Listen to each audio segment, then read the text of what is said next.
Welcome friends in today's session. Today we are going to calculate a long sum based on capital gain chapter related with section 54F as per Income Tax Act 1961.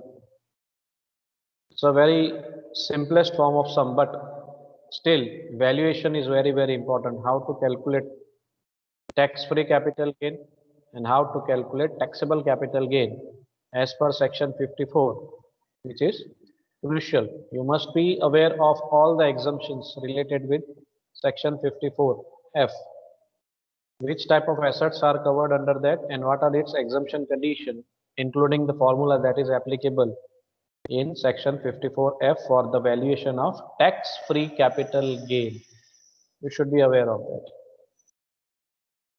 तो चलिए पहले सम की detail ले लेते हैं दोस्तों. Find out tax-free capital gain and taxable capital gain according to section 54F for the assessment year 2021 from the details given below. Shri Rathod, on 31/12/2019 he sold all assets except residential flat. The cost inflation index numbers are given to you. सम इतना आसान है, straight forward आपको बोल दिया है कि आपने कौन सा सेक्शन यूज करना है. स्ट्रेट फॉरवर्ड यानी हमने ज्यादा दिमाग लड़ाना ही. आपने जो वैल्यूएशन करना है इसका टैक्स सेक्शन 54F के हिसाब से वैल्यूएशन करना है और 2020-21 के असेसमेंट ईयर का वैल्यूएशन करना है with the details given to you. Assessment year वो ईयर होता है जिस साल में हम टैक्स कैलकुलेट करते हैं. प्रीवियस ईयर वो ईयर होता है जो आपका इनकम में होता है, जिस साल में आपने कुछ कमाया हो उसको कहते हैं प्रीवियस ईयर यानी कि इनकम ईयर. उस साल का टैक्स हम करंट ईयर में यानी कि असेसमेंट ईयर में कैलकुलेट करते हैं. यही हमारा इंडियन टैक्स स्ट्रक्चर है, उसके हिसाब से वैल्यूएशन होता है. On 31/12/19 he sold all assets, सारी की सारी एसेट्स बेच दी एक को छोड़ के. 2019-20 के अंदर सारी एसेट्स बेची जो नीचे दी हुई है, एक को छोड़ के. रेसिडेंशियल फ्लैट नहीं बेचा गया है, बाकी सारी की सारी एसेट्स बेच दी है, ऐसा कह रहे हैं. और इन्फ्लेशन इंडेक्स हमें दिया हुआ है, उसका उपयोग करके हम index cost of acquisition calculate करते हैं दोस्तों. चलिए, तो एसेट्स आपको यहाँ 6 दी हुई है. Residential flat, listed debentures of private company, unlisted debentures of private company, land situated in Surat यानी कि अर्बन लैंड हो गया, personal jewellery, unlisted shares in a firm. इतनी इंफॉर्मेशन हमें दी हुई है. आप ध्यान से देखेंगे तो रेसिडेंशियल फ्लैट की जो है ना सेल्स डेट नहीं दी हुई है, मीन्स वो सेल नहीं किया गया है. सेल्स डेट भी नहीं है हमारे पास, वो सेल ही नहीं किया गया है. सारी एसेट्स बेची एक को छोड़ के, तो वो एक ही है, यानी इसकी कोई सेल्स नहीं है, यानी ये सेल नहीं हुई है. इसकी सेल्स प्राइस भी नहीं है, सेल्स डेट भी नहीं है, यानी ये सिर्फ परचेज की है, बेची नहीं. तो ये अभी भी एसएससी के पास ही है, राठौड़ के पास ही है ये asset. It has not been sold. जो बेची गई है उसका वैल्यूएशन होगा, जो बेचा ही नहीं है जो चीज उसका वैल्यूएशन नहीं होता है कैपिटल गेन. ये बेसिक याद रखिए. जो चीज सेल की है उसी हम टेबल में लेंगे, वैल्यूएशन में लेंगे, नहीं तो नहीं. ये पहली शर्त है. तो फ्लैट तो बेचा नहीं है, सिर्फ परचेस किया है, तो वो जो है ना हमारा इन्वेस्टमेंट हो गया इसमें. ठीक है, वो इन्वेस्टमेंट यानी कि एग्जम्पशन में आएगा नहीं आएगा रूल्स के हिसाब से हम देखेंगे. तो डिबेंचर्स लिस्टेड हो अनलिस्टेड हो सर, उसका वैल्यूएशन होता है कैपिटल एसेट है. पहले तो ये डिसाइड करना कैपिटल एसेट है या नहीं है. डिबेंचर्स लिस्टेड हो अनलिस्टेड हो, प्राइवेट कंपनी की हो, पब्लिक कंपनी की हो, सरकारी हो, गवर्नमेंट हो, नॉन गवर्नमेंट हो, हर सिचुएशन में उसका वैल्यूएशन तो होगा ही होगा. स्टेटमेंट में तो लेंगे ही लेंगे उसका. लैंड सिचुएटेड इन सूरत यानी कि अर्बन लैंड है. अर्बन लैंड है तो हम वैल्यूएशन, रूरल लैंड होता तो एग्जम्प्टेड है सर, ध्यान रखिए आप. पर्सनल ज्वेलरी, ज्वेलरी हो फिर पर्सनल पर्पस हो या ना हो, वो कैपिटल एसेट है. पर्सनल शब्द से डर नहीं जाना है. Unlisted shares in a firm, sir ये शेयर्स लिस्टेड अनलिस्टेड हो सर, उसका वैल्यूएशन होता है. चलिए, सो ये सारी की सारी एसेट्स, पांचों की पांच एसेट यहाँ पे हम फॉर्मेट में ले लेंगे. अब चलते हैं वैल्यूएशंस पे. सबकी परचेज डेट दी हुई है, purchase price, sales expenses. Sales price और एक्सपेंसेस सिर्फ फ्लैट की नहीं दी हुई क्योंकि वो बेची ही नहीं है, तो कहाँ से देंगे. बाकी सब अवेलेबल है. चलिए अब स्टेटमेंट पे चलते हैं दोस्तों। सम की थोड़ी हमने इन्फॉर्मेशन ले ली। Statement of taxable capital gain of Shri Rathore ऐसे हेडिंग दे दीजिए, और उसके बाद हमने प्रीवियस ईयर और असेसमेंट ईयर लिख देना है। हमारा प्रीवियस ईयर होगा सर 1920, हमारा इनकम ईयर जो होता है, और करंट ईयर यानी कि असेसमेंट ईयर होता है 2020 का। फिर हम कॉलम्स रेडी करेंगे। 5 एसेट है, हमें वैल्यूएशन करना है 5 एसेट। आखिरी टोटल कॉलम का 7 कॉलम्स आपने टोटल रेडी करनी है। पहली कॉलम है कैपिटल एसेट्स, और कैपिटल एसेट्स जितनी हम कवर कर रहे हैं जो बेची गई है वो सारी की सारी आपने कवर करनी है। कैपिटल एसेट्स सारी की सारी यहाँ ले लेनी है एक्सेप्ट रेसिडेंशियल फ्लैट। टोटल आखिरी कॉलम होगी, और इस तरीके से 7 कॉलम्स आपने रेडी कर लेनी है।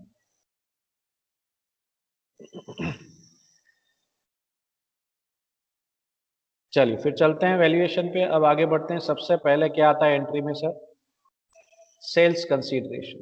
सबसे पहले जो चीज आएगी वो है सेल्स कंसीडरेशन। तो हमें सेल्स कंसीडरेशन की एंट्री लेनी है। सेल्स कंसीडरेशन में आएगा क्या? Sales price. तो डिबेंचर की सेल्स प्राइस कितनी है सर? 2,04,000। लिस्टेड की, अनलिस्टेड डिबेंचर्स का क्या हाल है? 2,48,200। पहला स्टेप बहुत आसान है, सेल्स प्राइस लिख देनी है आपने सारी एसेट्स की 4,74,000।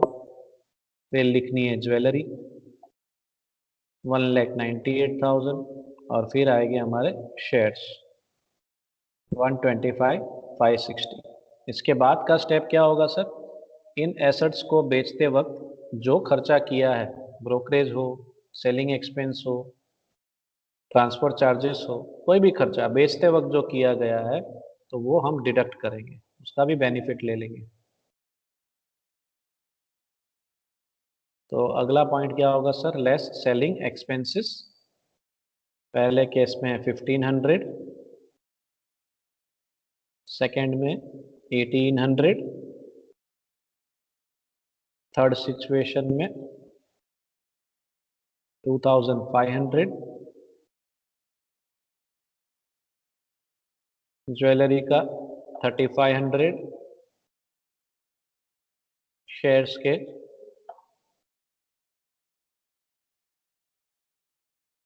4,000।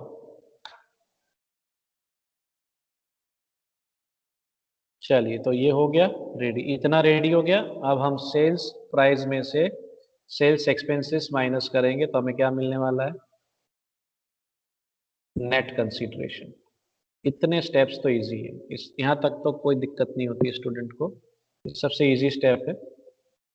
तो हम सेल्स प्राइस में से सेल्स एक्सपेंसेस माइनस करेंगे, हमें मिलेगा नेट कंसिडरेशन, यानी डिबेंचर्स लिस्टेड बेचने के बाद राठौड़ जी को कितने रुपए मिले? 2,02,500। इतनी कैश उन्हें मिली।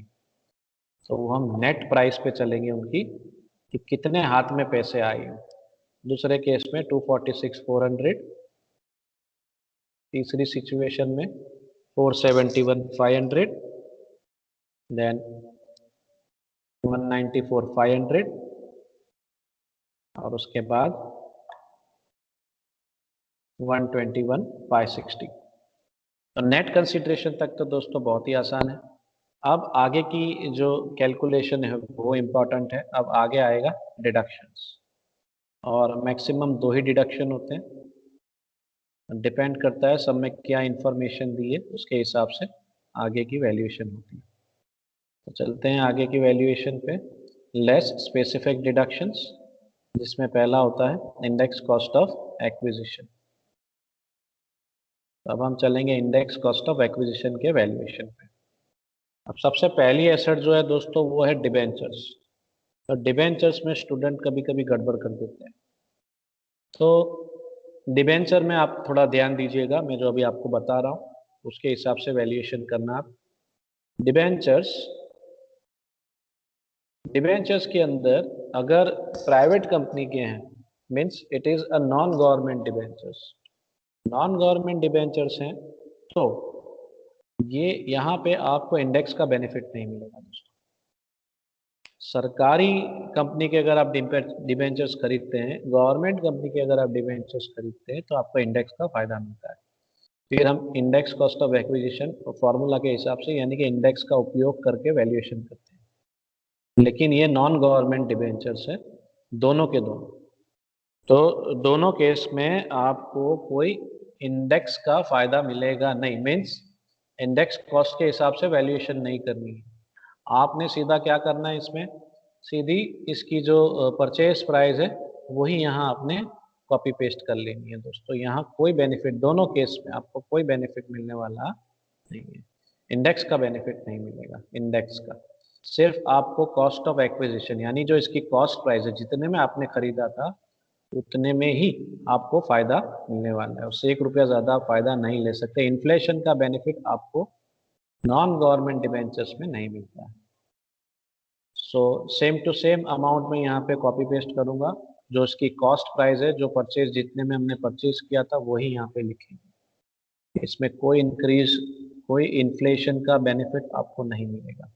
इसलिए एनकरेज किया जा रहा है कि जब भी आप डिबेंचर्स खरीदें, सरकारी खरीदें, सरकारी कंपनी के खरीदें, ताकि आपको इंडेक्स का बेनिफिट भी मिले। इस तरीके से सरकारी डिबेंचर्स खरीदने के लिए एनकरेजमेंट किया जा रहा है। तो ये हो गए 2 एंट्री, तो बहुत आसान थी, स्ट्रेट फॉरवर्ड आपने दे देनी थी। अब इसका नोट भी आप लिख लीजिए, नहीं तो आप फिर एग्जाम टाइम पे भूल जाते हैं। तो एक नोट लिख लेते हैं दोस्तों।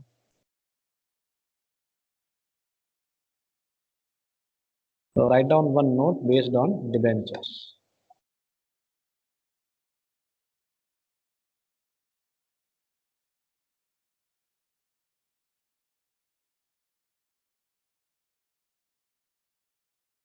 In case of non-government debentures, whether listed or non-listed, it is never valued as per inflation index cost or cost of inflation index, but it is valued directly on the actual cost, or we can say on its purchase price.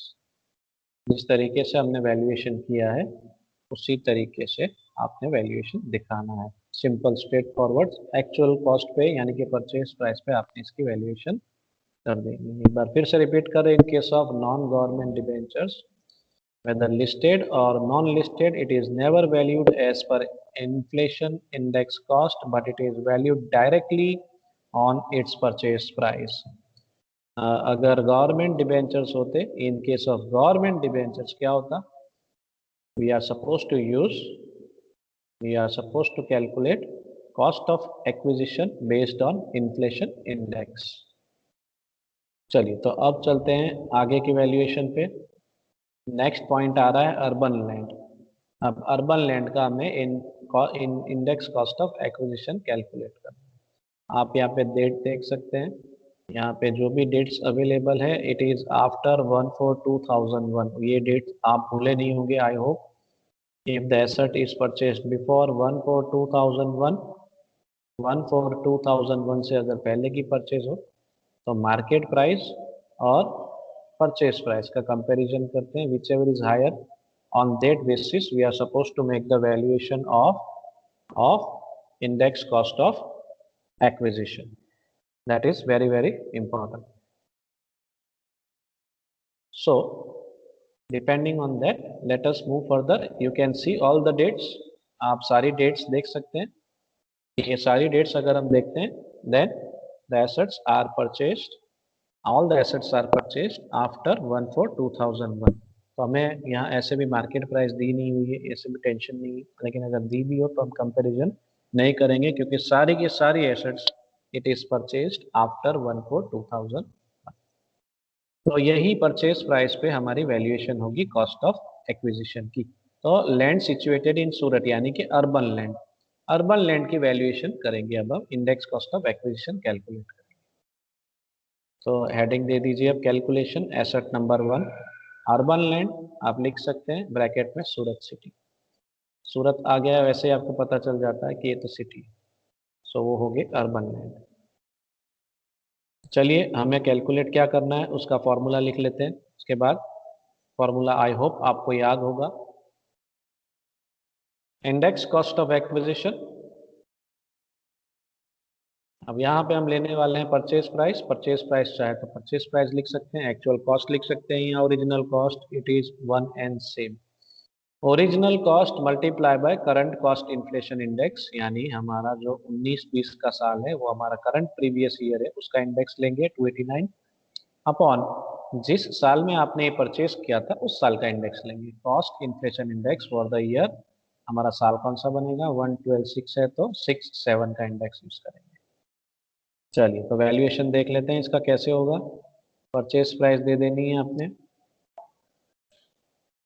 तो purchase price कितनी है sir, 178,500 multiply by आज का index हमारा यानी कि 19-20 का क्या है 289 अपॉन 122। 122 कहाँ से आया, जिस साल में आपने परचेज किया उस साल का इंडेक्स लेना है 122। तो उस हिसाब से वैल्यूएशन कितना आ रहा है, 4,22,840। तो इस 4,22,840 की एंट्री अब हम यहाँ कर लेंगे टेबल में।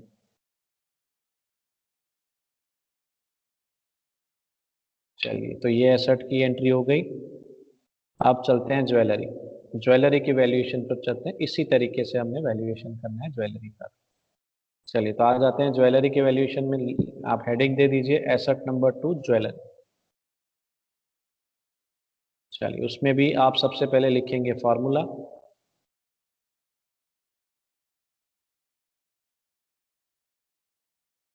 इंडेक्स कॉस्ट ऑफ एक्विजिशन, यहाँ पे भी हम ओरिजिनल कॉस्ट ही लेंगे multiply by current cost inflation index upon cost inflation index for the year 10-11। 10-11 क्यों आ गया सर, ज्वेलरी का साल बदल रहा है, 2-2-11 2011 में ये ज्वेलरी परचेज की गई थी, तो 10-11 होगा, फेब्रुवरी 11 है तो हमारी जो साल होगी वो 10-11 होगी। तो इसका वैल्यूएशन देख लेते हैं क्या आ रहा है, कितना आ रहा है। चलिए 64,400 मल्टीप्लाई बाई 289 अपॉन 167, 64,400 है इसकी परचेज प्राइस, मल्टीप्लाई बाय 289 यानी हमारा करंट प्रीवियस ईयर का जो इंडेक्स है 289 वो लेंगे अपॉन 167। 167 क्या है 10-11 वाला जो हमारा इंडेक्स। सो इसकी वैल्यूएशन हो रही है 1,11,447। तो इस ICA की यानी इंडेक्स कॉस्ट ऑफ एक्विजिशन की एंट्री अब हम ले लेंगे ज्वेलरी की कॉलम में, एसेट नंबर 4।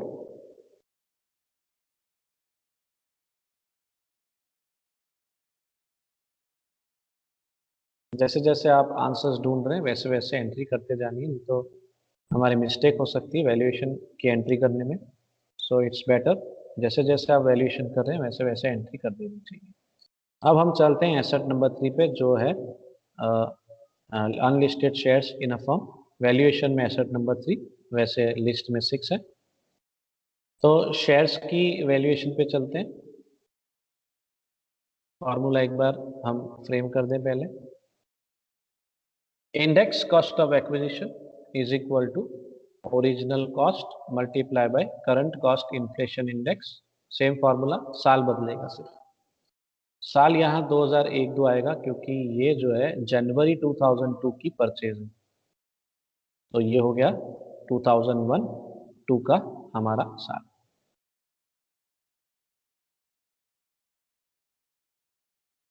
चलिए अब इसकी वैल्यूएशन देख लेते हैं।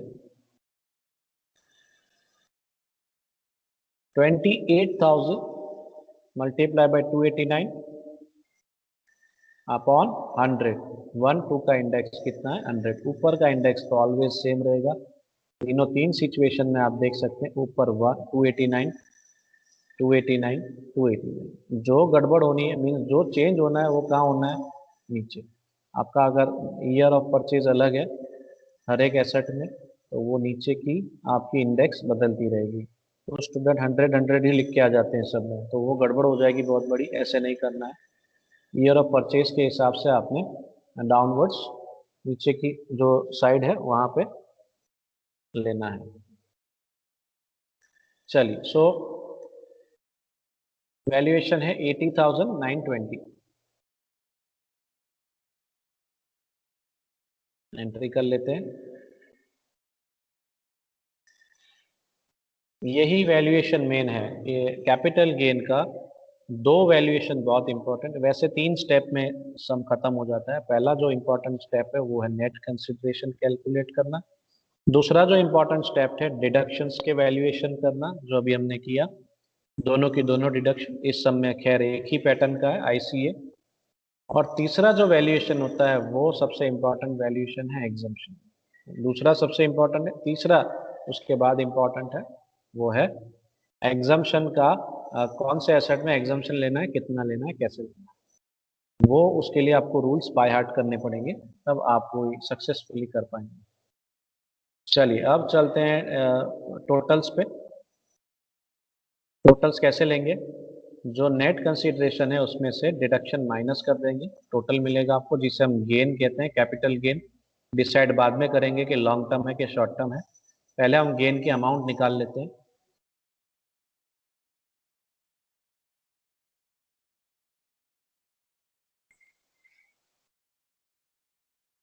तो सारे के सारे गेन, गेन की अमाउंट कैसे आ रही है, नेट कंसिडरेशन की अमाउंट में से आपने डिडक्शन ये माइनस कर देना है।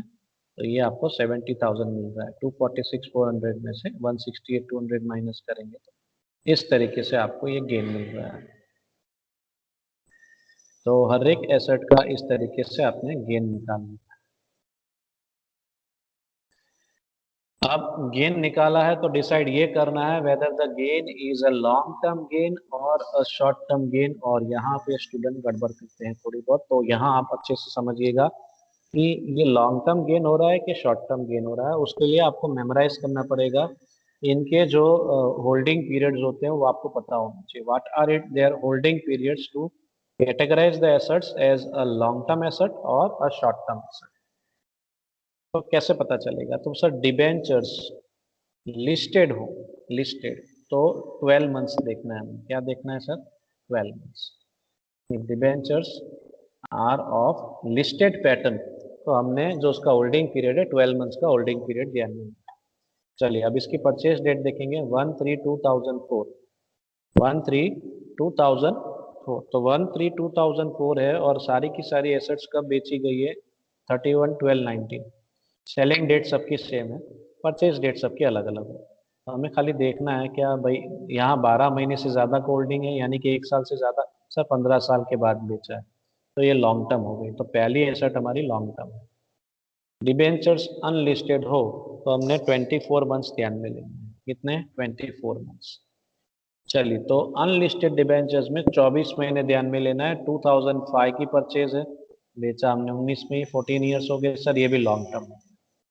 Urban land, urban land sir ये हो गई इमूवेबल प्रॉपर्टी। क्या हो गई सर, इमूवेबल प्रॉपर्टी। तो इमूवेबल प्रॉपर्टी में हम क्या क्या ड्यूरेशन देखते थे सर, 24 मंथ्स। अर्बन लैंड हो, रेसिडेंशियल हाउस हो, इन सब में, लैंड एंड बिल्डिंग हो, इन सब में हम 24 मंथ्स का ड्यूरेशन देखते हैं इमूवेबल प्रॉपर्टी में।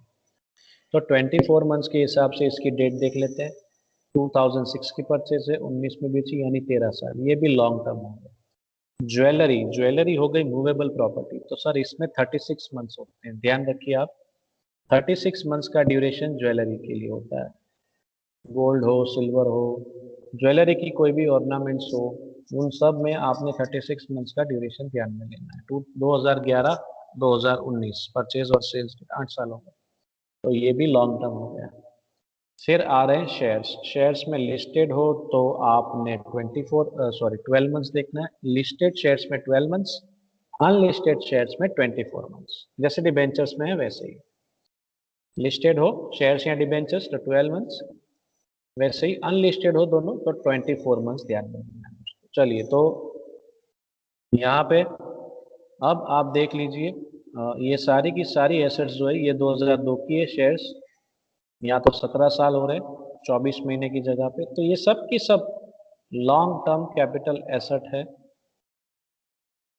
तो यहाँ पे अब हम इसको टाइटल दे देंगे, it's a long term capital gain. ये लॉन्ग टर्म कैपिटल गेन हुआ, सभी सारी की सारी एसेट्स लॉन्ग टर्म है और जो गेन हो रहा है लॉन्ग टर्म। अब बात आ रही है एग्जाम्पशन की, ये अब सबसे इंपॉर्टेंट पॉइंट है। अब एग्जाम्पशन में हमने अब तक दोस्तों 4 एग्जाम्पशंस पढ़े हैं, तो एक तरीके से रिवीजन हो जाएगा। सबसे पहला एग्जाम्पशन था सेक्शन 54। 54 में क्या होता है sir? Old asset sold if it is residential house and new asset purchased if it is residential house, then you will get exemption benefit as per section 54। तो आप देख सकते हैं कि एसेट जो एसेट बेची है सोल्ड, ओल्ड एसेट सोल्ड, जो एसेट बेची है क्या उसमें हाउस प्रॉपर्टी है? नहीं सर। डिबेंचर्स हैं, शेयर्स हैं, ज्वेलरी, अर्बन, हाउस प्रॉपर्टी नहीं है। तो 54 सेक्शन यहाँ आएगा ही नहीं, इट इज नॉट एप्लीकेबल। मकान बेचा हो और मकान खरीदा हो तो 54 का फायदा मिलता है, monopoly. Only house property, residential house property होगी तो वो तो आएगा नहीं।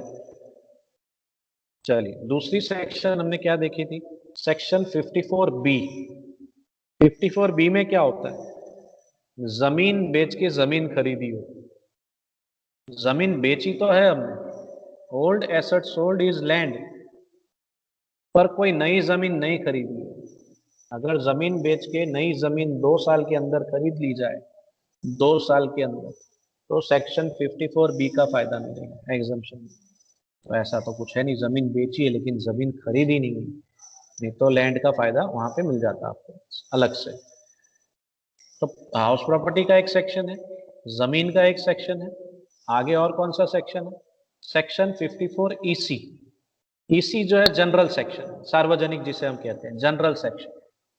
54EC में ऐसा लिखा गया है कि कोई भी एसेट बेची including house property, house property का भी समावेश हो जाता है, कोई भी एसेट बेची हो, old asset sold may be any capital asset, any capital asset. ध्यान रखना मैं क्या कह रहा हूं। 54EC में कोई भी प्रकार की आपने एसेट बेची हो चलेगा, लेकिन इन्वेस्टमेंट आपने सिर्फ और सिर्फ बॉन्ड्स में किए होने चाहिए। बॉन्ड्स, कौन से bonds? NHAI, RECL। NHAI means national highway authority of India के बॉन्ड्स, या रूरल इलेक्ट्रिफिकेशन कॉरपोरेशन लिमिटेड के बॉन्ड्स, या अन्य कोई इनकम टैक्स एक्ट के हिसाब से जो सर्टिफाइड हो, स्पेसिफाइड बॉन्ड्स हो। हर साल उसमें चेंजेस होते रहते हैं, तो सरकार ने अगर कोई नए बॉन्ड्स को सर्टिफाई या स्पेसिफाई किया हो तो उसका भी फायदा मिल सकता है। खैर फिलहाल 2 ही है, NHAI, RECL, तो अभी आप 2 पे फोकस करें। क्या ऐसे कोई बॉन्ड्स की इन्वेस्टमेंट की स्कीम दी है आपको अंदर? नहीं सर, ऐसी कोई इन्वेस्टमेंट की यहाँ बात नहीं की गई है सर। चलिए, तो 54EC भी नहीं आएगा। एसेट्स तो बेची, बहुत सारी बेची, लेकिन इन्वेस्टमेंट बॉन्ड्स के अंदर किया हो तो 54EC का बेनिफिट मिलता है दोस्तों, लेकिन ऐसा तो कुछ है नहीं। 54EC वाले बॉन्ड्स तो यहाँ कोई है नहीं, तो 54EC का भी बेनिफिट नहीं मिलेगा। अब बचा क्या हमारा आखिरी मेन सेक्शन 54F। 54F में क्या होता है? 54F में old assets sold may be any assets, may be any assets except one, residential house नहीं बेचा हुआ होना चाहिए। 54EC में कोई भी एसेट बेची हो इंक्लूडिंग रेसिडेंशियल हाउस, 54EC चलेगा, सारी एसेट्स आ जाती है। लेकिन 54F में एक को छोड़ दिया है, रेसिडेंशियल हाउस को छोड़ दिया है। वो कहते हैं 54 सेक्शन 54 में वहां कवर हो जाता है ना, तो यहाँ उसको छोड़ देते हैं। उसको छोड़ के बाकी की सारी एसेट्स जो भी है ना, उस पे 54F का फायदा मिलेगा, और वो भी प्रपोर्शनेट फायदा मिलेगा। जितना आपको गेन हो रहा है उतना ही फायदा मिलेगा, उससे ज्यादा नहीं। यहाँ जितना आप इन्वेस्टमेंट कर रहे हो समझ लीजिए न्यू इन्वेस्टमेंट, उतना ही फायदा मिलेगा, उससे ज्यादा नहीं। तो इस सम में 54F का उपयोग होगा। यहाँ तो सम में बोल दिया है आपको 54F का उपयोग करना है, सम में नहीं बोला हो तो आपको भी समझ में आना चाहिए कि मुझे कौन सा सेक्शन यूज करना है। आप देख सकते हैं जो 5 एसेट बेची है उसमें से एक भी रेसिडेंशियल हाउस नहीं है, ठीक है। तो जब ऐसी सिचुएशन हो तब आप 54F का उपयोग कर सकते हैं। Asset sold may be any asset except residential house and new investment if it is made in house property. कोई भी एसेट बेचो चलेगा, हाउस नहीं बेचना है। अगर हाउस बेचा है तो उसका फायदा यहाँ नहीं मिलेगा, 54 में आ जाएगा। कोई भी एसेट बेची हो चलेगा एक्सेप्ट हाउस प्रॉपर्टी, और इन्वेस्टमेंट सिर्फ और सिर्फ मकान में किया हो, न्यू इन्वेस्टमेंट हाउस प्रॉपर्टी में किया हो तो फायदा मिलेगा। तो 54F कब अप्लाई होता है वो आपको समझ में आ गया होगा। अब 54F का यहाँ पे हम पहले नाम दे देते हैं कि हमें पता चल गया है कि मुझे एग्जाम्पशन का वैल्यूएशन करना है 54F का। अब मैं 54F का वैल्यूएशन करूंगा, उसमें थोड़ी सी मेहनत आपको करनी पड़ेगी, कैलकुलेशन करना पड़ेगा। तो चलिए अब चलते हैं हम 54F की वैल्यूएशन पे।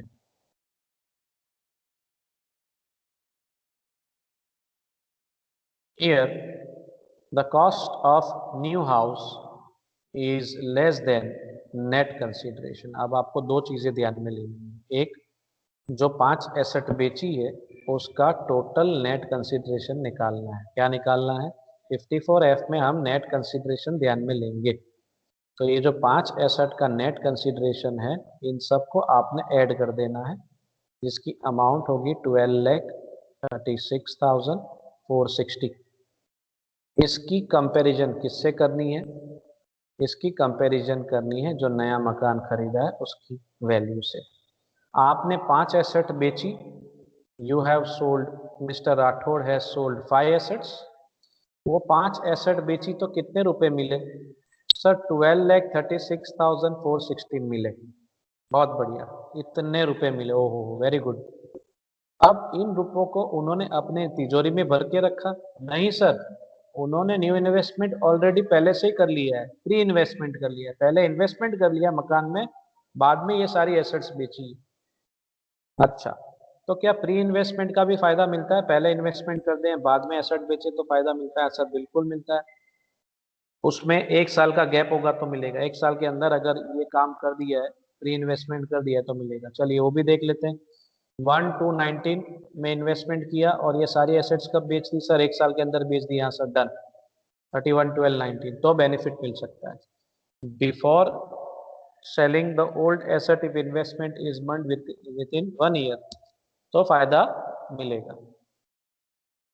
अब हमें करना क्या है? तुलना करनी है। तुलना क्या करनी है? जो हमारा नेट कंसीडरेशन है और हमारा जो न्यू इन्वेस्टमेंट है उसमें तुलना करनी है, कंपैरिजन करनी है। कंपैरिजन कैसे करनी है? आपने एसेट बेची, आपको 12 लाख के आसपास मिले। यस सर, राठौड़ साहब ने एसेट बेची, 12 लाख मिले। क्या 12 के 12 लाख उन्होंने इन्वेस्ट कर दिए? नहीं सर, 10 लाख का इन्वेस्टमेंट किया, यानी थोड़ा इन्वेस्टमेंट कम किया। 2,36,460 की जो रकम है उतना इन्वेस्टमेंट कम किया है। तो जितना इन्वेस्टमेंट किया है उतना ही फायदा मिलेगा, प्रपोर्शनेट कहते हैं उसे। उतने ही रकम का फायदा मिलेगा जितना इन्वेस्टमेंट किया है, जितने प्रपोर्शन में किया है। अगर 100 में से आपको 100 रुपये मिले, आपने कोई चीज बेची, आपको 100 रुपये मिले और 100 के 100 अगर आप इन्वेस्टमेंट कर देते हैं तो पूरा फायदा मिल जाएगा। लेकिन 100 में से मान लीजिए आप 80 रुपये का इन्वेस्टमेंट कर रहे हैं तो आपको 80 रुपये का ही फायदा मिलेगा, पूरा फायदा मिलेगा नहीं, क्योंकि बीज तो आपने अपने पास रखे हैं। यही कॉन्सेप्ट, यही लॉजिक यहाँ पे लागू होता है।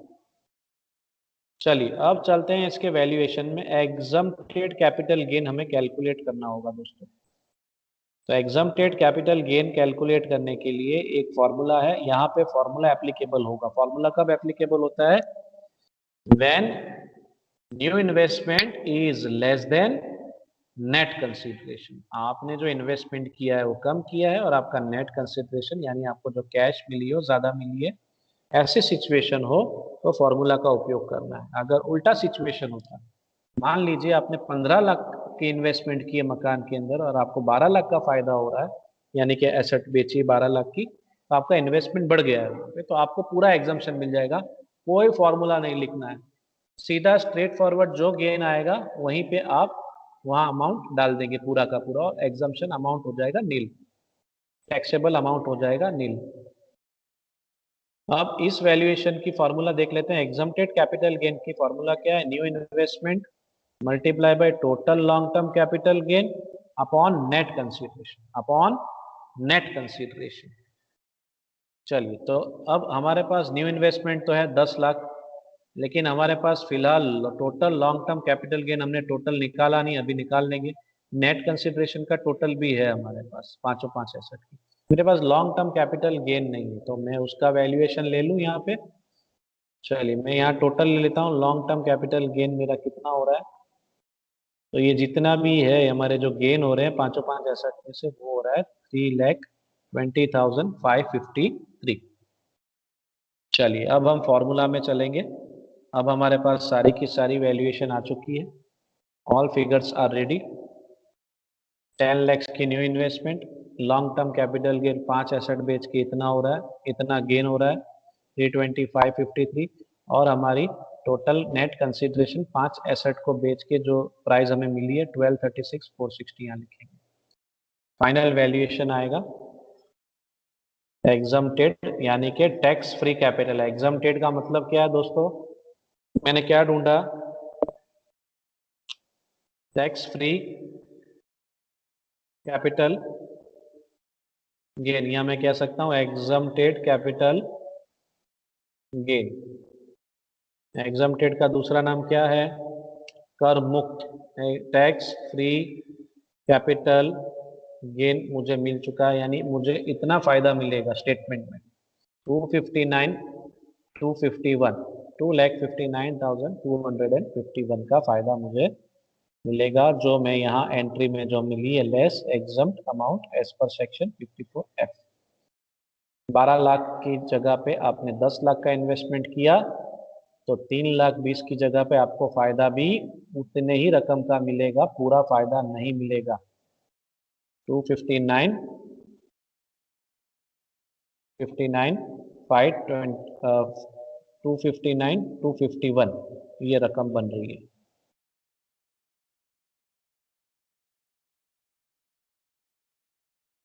अब हम चलते हैं फाइनल आंसर पे। बस ये अमाउंट अब हमने डिडक्ट कर लेनी है। हमारा टोटल टैक्सेबल कैपिटल गेन जो हमें ढूंढना था, एक टैक्स फ्री ढूंढना था। टैक्स फ्री कितना है? 259 251। टैक्सेबल कितना हो जाएगा? 61,302। इन दोनों को अगर हम ऐड करेंगे इन दोनों रकम को तो हमें हमारी total long term capital gain मिलेगी। बस इसका ही बाइफर्केशन बाद में आपने किया, आगे क्लासिफाई किया आपने कि 320 में से 259 जो है टैक्स फ्री है और 61 जो है वो टैक्सेबल है। सिंपल है। तो इस तरीके से आपने वैल्यूएशन करना होता है।